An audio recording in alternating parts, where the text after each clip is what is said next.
with all of the major indexes still near records, there seems to be a little that can rattle this market. Mike Santoli takes a look at why. The stock market's signature move lately has been the shrug.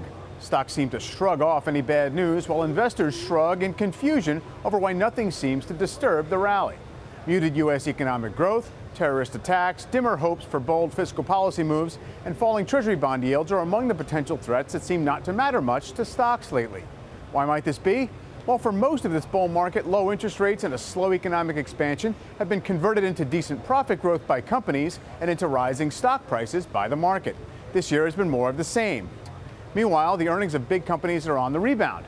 What's more, the world remains saturated with cheap money, which continues to find its way into financial markets. The central banks of the U.S., Europe, and Japan combined continue to grow their holdings of bonds at a brisk clip for now.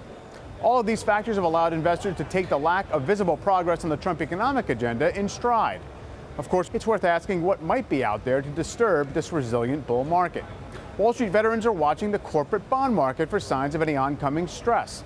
Many longtime bond fund managers say they see little value in this market, though, and overall debt levels on companies' books are quite high. This could place investors on alert for any weakness in credit markets that might bleed into stocks, as happened in late 2015 and early 2016. Another potential risk?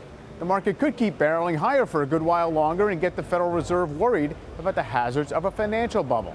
Strategists at Bank of America Merrill Lynch have argued that this would become a growing threat if the S&P 500 were to rise another 8 to 10% or so fairly soon, and the Fed felt it needed to cool off investor speculation. The Fed's widely expected to lift short-term interest rates again next week, and before then, investors will confront former FBI Director James Comey's congressional testimony, a UK election, and a European Central Bank meeting, all of those on Thursday. If nothing else, these events should test the market's ability to keep shrugging off distractions in what has been a relentless upward march. For Nightly Business Report, I'm Mike Santoli at the New York Stock Exchange.